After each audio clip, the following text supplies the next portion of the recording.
ఐబొమ్మ రవి ఒక కథ. కథలా రాసిన నిజ సంఘటనల ఆధారిత జీవిత చరిత్ర. విశాఖపట్నం సముద్రతీరంలో చిన్న ఇంట్లో పుట్టిన రవి చిన్నప్పటినుంచే తెలివైన, టెక్నాలజీకి దగ్గరయ్యే పిల్లవాడు. ఇంట్లో కంప్యూటర్ కాకపోయినా స్కూల్లో ఉన్న పాత కంప్యూటర్ల దగ్గరే గంటల తరబడి కూర్చునేవాడు. అతనిలో ఉన్న ఆ ఆసక్తిని చూసి టీచర్లు కూడా ఆశ్చర్యపడ్డారు. కాలం గడుస్తూ రవి ముంబై చేరుకున్నాడు. అక్కడ MBA చదువుతూనే టెక్నాలజీ, సినిమాలు రెండూ అతని జీవితంలో ముడిపడ్డాయి. పెద్దగా ఎవరికీ తెలియకుండా, నిశ్శబ్దంగా అతను చిన్న చిన్న సైట్లను డెవలప్ చేయడం మొదలుపెట్టాడు. కాలేజీలోని స్నేహితులు అతన్ని సైలెంట్ బ్రిలియంట్ అని పిలిచేవారు. చదువు పూర్తయ్యాక రవి హైదరాబాద్కి వచ్చింది. మంచి జీతంతో సాఫ్ట్వేర్ ఇంజనీర్ అయ్యాడు. తర్వాత 2 కంపెనీలు కూడా ప్రారంభించాడు, గెటింగ్ అప్ మరియు యార్ ఇన్ఫోటెక్. కాని అతని గుండెల్లో ఒక పెద్ద కోరిక ఉండేది. ఎలా పెద్దదాన్ని సృష్టించి అందరికీ తెలిసేలా అవుదామా? అదే ఆలోచన అతన్ని ఒక ప్రమాదకరమైన దారిలో నడిపింది. ఒకరోజు ఇంట్లో ఒంటరిగా కూర్చుని సినిమాలు ఎంత ఖరీదుగా, అందరికీ అందని దూరంలో ఉన్నాయో అని ఆలోచిస్తూ అతని మెదడులో ఒక స్పార్క్ వెలిగింది. అక్కడే పుట్టింది ఐబొమ్మ అనే వెబ్సైట్. మొదట ఒక చిన్న సైట్.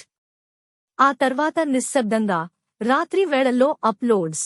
కొంతమందికే తెలిసినా ఆ కొంతమంది వెయ్యేళ్లు లక్షలయ్యారు. తెలుగు రాష్ట్రాల్లో ఐబొమ్మ పేరు వేగంగా విస్తరించింది. ఒక్కసారిగా దేశం మొత్తం రవిని తెలియకపోయినా అతని సైట్ మాత్రం ప్రతి ఇంటి పేరు అయిపోయింది. పోలీసులు బ్లాక్ చేస్తే రవి మరో డొమైన్ తెరిచేవాడు. ఒకటి మూసేస్తే రెండోది మూసేస్తే మూడోది.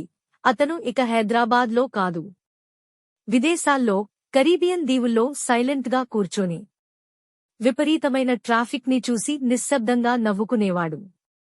సైట్ పక్కనే బెట్టింగ్ యాప్స్ కి లింకులు పెట్టి కోట్లు సంపాదించాడు.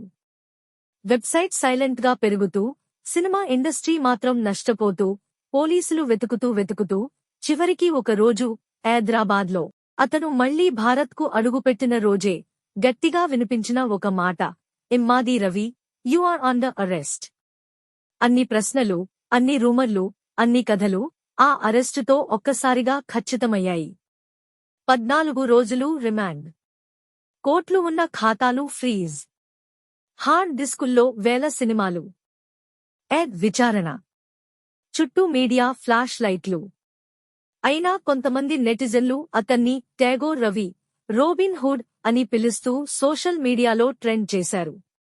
కాని రవికి మాత్రం తెలుసు, తాను వేసిన దారి ఒకరోజు ఇలా ముగుస్తుందని.